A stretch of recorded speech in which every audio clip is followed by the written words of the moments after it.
RMC Rotten sans flamme. Il va falloir venir chez nous. Il ne faut pas avoir la grippe ni la gastro, parce que ça va se régler comme d'habitude, comme des hommes, comme des Corses. Faites entrer l'accusé. Victoire au buzzer donc pour le Portugal face à la République tchèque. 2-1 hier soir, 92e le but de Conceição.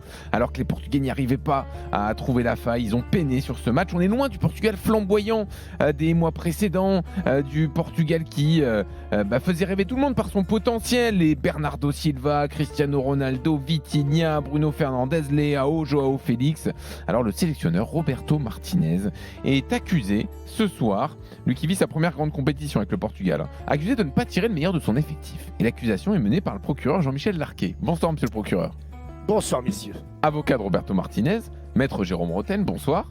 Bonsoir à tous. Le juge Manu Petit, bonsoir monsieur le juge. Bonsoir, vous auriez dû choisir un autre juge. Hein. On n'avait pas le choix. Ah ouais, on s'attendait à un bon et on n'avait pas le je suis choix. commis d'office, c'est ça? Ouais. Non, mais là pour le juge on n'avait pas C'est le choix. moi qui suis commis d'office. Alors monsieur le procureur, qu'est-ce que vous reprochez à Martinez? On a un thème tout à l'heure qui va nous réunir, je l'espère, c'est que cet euro, ce début d'euro est bien, et même très bien. Il y a des buts, il y a de l'action, il y a de l'émotion. Je trouve ça un début d'euro plus qu'encourageant et je me régale. Hier, je me suis ennuyé. Je me suis ennuyé parce que sur ce match-là, j'ai vu une équipe du Portugal avec des talents incroyables. Ils n'étaient d'ailleurs pas tous sur le terrain au début, parce qu'il y en a quelques-uns qui sont en réserve tellement cette équipe a des joueurs de qualité. Et malgré tout, c'est le seul match où je me suis pas endormi, mais un petit peu ennuyé. Et alors, la pire des choses, c'est que lorsque le Portugal était mené un peu à la surprise générale, et peut-être d'ailleurs contre le cours du jeu, et que le Portugal continuait à ronronner, j'ai vu l'entraîneur Martinez qui disait « calmez-vous, calmez-vous ». C'est-à-dire qu'il leur demandait d'être encore plus calmes qu'ils ne l'étaient. Et je trouve quand même qu'avec autant de joueurs, on sait quand même que dans le football moderne, ce qui fait la différence, c'est le changement de rythme. Et hier, dans cette rencontre, avec des joueurs pourtant très vifs, je n'ai vu aucun changement de rythme. Aucun. Et je me demande si ce n'est pas une consigne de l'entraîneur, vraiment, parce que le geste et les indications et les consignes de l'entraîneur m'ont interpellé alors que je commençais à m'ennuyer et que le Portugal était toujours mené 1-0, de continuer à essayer de calmer le jeu.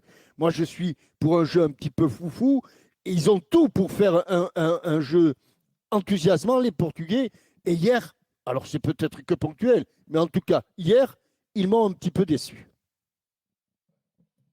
Allons-y, ouais. Défendez-les, maître Roten. C'est très simple.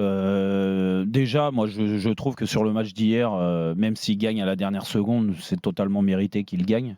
Ils ont eu bon nombre de situations. Alors, ils ne mettent pas les buts, ça c'est sûr. Le but du football, c'est quand même d'être efficace et ils ont manqué d'efficacité dans le dernier geste, on est d'accord. Mais il y a beaucoup de nations et on a aussi la chance de participer à des grandes compétitions comme ça, que le premier match, il y a toujours une appréhension, une pression qui est particulière et tu peux par moment déjouer. On l'a vu avec l'équipe de France, on l'a vu avec l'Angleterre, on l'a vu aussi avec le Portugal dans le dernier geste où il y a des manques. Et il y a des manques qui d'habitude n'ont pas lieu d'être avec ces joueurs-là, mais ça arrive sur le match d'hier. Mais après, le scénario, il est quand même cruel pour eux. Le premier tir cadré de la République tchèque, c'est but. Donc ils reviennent de nulle part. C'est un peu fort de café de dire Martinez, il a mal géré son équipe alors qu'il a fait un parcours exceptionnel sur les matchs de qualification depuis la Coupe du Monde. Je regardais, c'est que des victoires. C'est 10 matchs de qualification pour l'Euro, 10 victoires. 36 buts marqués en 10 matchs, donc plus de 3 buts par match et 2 buts encaissés seulement. Donc on ne peut pas juste s'arrêter sur le match d'hier en disant oui, ils ont galéré, ils marquent à la dernière seconde, c'est de la réussite, on aurait vu des changements avant. Oui, ces changements ont eu lieu sur les matchs d'avant et ça a toujours fonctionné. Hier, ça a été compliqué en termes d'efficacité. Il y a la réussite, mais ça, je pense aussi qu'il y a la réussite du champion. D'un éventuel champion. Oui, parce que le Portugal est une équipe qui va monter en puissance. Là, t'as vu hier un potentiel champion. Mais écoute, moi, autant on peut être critique avec l'équipe de France, que certains voient favori de l'Euro. On est critique parce qu'on a vu les derniers matchs.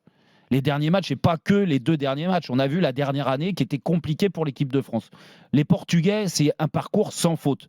Donc, excuse-moi de penser que le collectif, il est très fort, que Martinez a trouvé les bons arguments, le bon discours et le bon schéma tactique pour tirer le maximum de cette équipe du Portugal. Hier, elle s'en sort bien, mais je ne vais pas les accuser et les mettre sous l'eau parce que déjà, ils ont gagné et parce que sur le match, en toute objectivité, ils méritaient de gagner bien avant la 94e minute. Verdict. Manu. Verdict. Moi, j'ai une question pour Jean-Michel. On t'a forcé à. Incroyable ça. On t'a forcé, hein. C'est obligé. Mais personne n'est forcé à si. quoi que ce soit. Bah, bien sûr, obligé. Alors, Jean-Michel.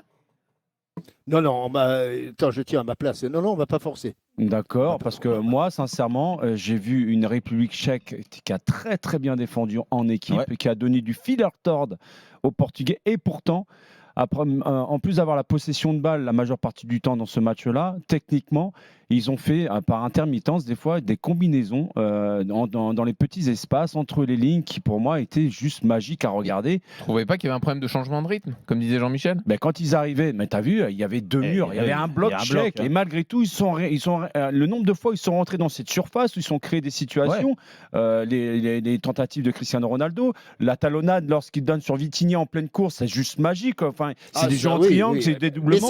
Tu me parles d'une action, hein, effectivement. Non, mais celle-là, elle est à. Jean-Michel, moi j'ai juste une question. Les grandes nations face à une défense aussi bien organisée que les Tchèques hier, où ils se sont battus comme des chiens jusqu'à la fin. Ouais. Et malgré tout, tu arrives quand même à te créer des situations. Je ne connais pas beaucoup de grandes nations du foot à l'heure actuelle qui sont capables de faire ça. Et pourtant, les Portugais l'ont fait. Ils auraient dû largement tuer le match rapidement dans ce match-là. Il y a eu un gardien aussi qui a fait deux superbes arrêts, notamment sur la première occasion de Cristiano Ronaldo. Je me rappelle cette passe en profondeur qui transperce tout le monde. Elle est juste magique. Enfin, moi, j'ai quand même pas mal d'actions qui me reviennent en tête, ou des combinaisons de jeu, le jeu collectif, avec non seulement dans le tempo, mais aussi dans la technicité, dans la justesse. Je me suis dit, à l'heure actuelle, parmi les grands outsiders et les grands favoris de l'Euro, il n'y en a pas beaucoup qui m'ont émerveillé comme ça sur certaines actions. Bon, d'accord, très bien. Donc, c'est une victoire de Jérôme dans ce fait. Indiscutable. Oui, visiblement, oui.